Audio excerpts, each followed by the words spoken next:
Olá! Em PTCC, a gente vai trabalhar bastante com o planejamento do trabalho de conclusão de curso e conceitos de pesquisa. O que seria o conceito de pesquisa? É todo o levantamento que a gente vai fazer para criar um trabalho, para a gente desenvolver um trabalho, para saber se esse trabalho ele é pertinente e se ele é viável e se ele vai funcionar. Como que a gente faz? Através de pesquisas.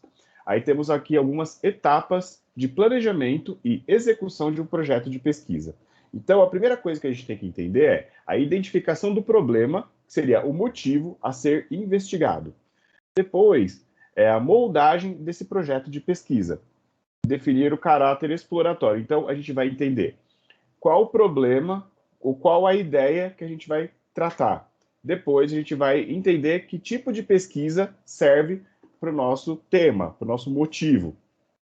Terceiro, coleta de dados. Então, a gente, depois de identificar e depois de moldar, a gente vai coletar esses dados, ou seja, a gente vai fazer a entrevista ou a gente vai fazer a pesquisa, tá?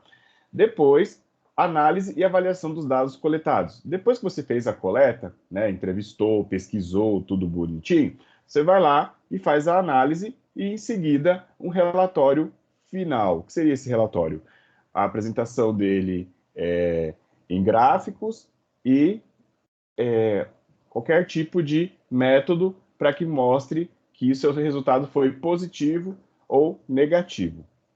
Depois, nós temos os tipos de pesquisa. Nós temos as pesquisas quantitativas, que ela é estruturada, né? Então, o que seria estruturada? Ela tem um começo, um meio e um fim. E depois a gente vai ver a quantidade dessa pesquisa, por exemplo, sim ou não, e a gente vai fazer a tabulação dela, para ver quantas pessoas responderam uma coisa e quantas responderam outras coisas. Temos a qualitativa. Pesquisas qualitativas, elas não buscam resultados numéricos. Então, elas buscam, geralmente, alguma coisa de sensações, ela busca de planejamento de algum produto, alguma coisa que vai ser lançada.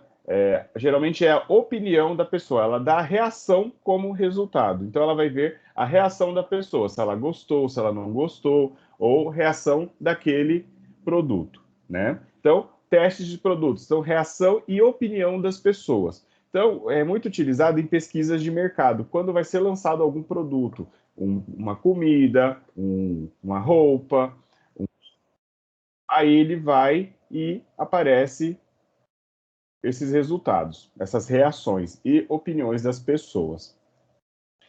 Em pesquisas quantitativas e qualitativas, elas existem a exploratória, que é quando você vai a fundo, você vai pesquisar, vai conversar com pessoas para saber a opinião delas. Temos a descritiva, como, por exemplo, as estações do ano. O que são as estações do ano?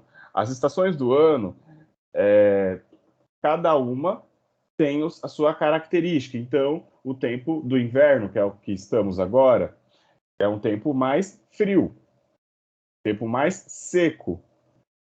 Comparado ao oposto, o verão é um tempo mais calor, mais quente, e temos um tempo mais úmido, temos muitas chuvas.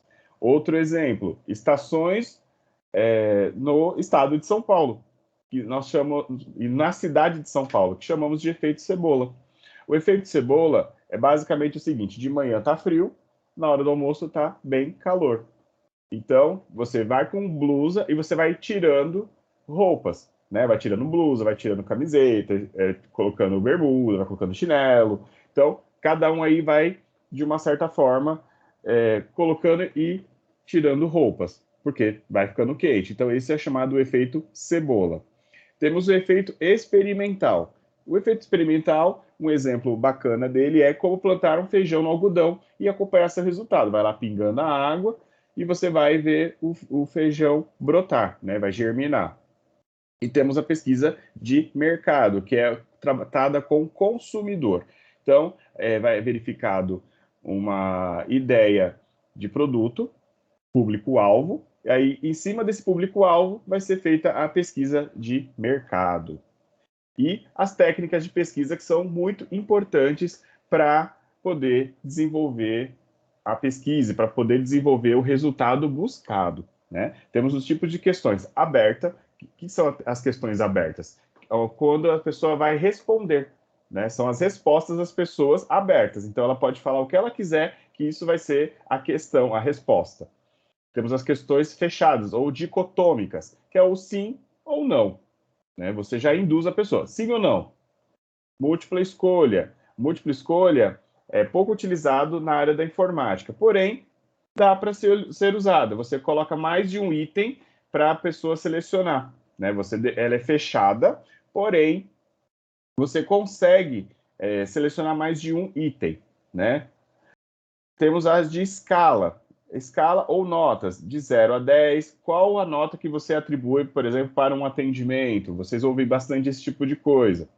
E temos as semiabertas. As semiabertas é quando você tem a pesquisa de fechada, múltipla escolha, e você insere um campo chamado outros, que aí essa semiaberta, quando a pessoa responde outros, ela pode escrever, por exemplo, como você descobriu a nossa escola?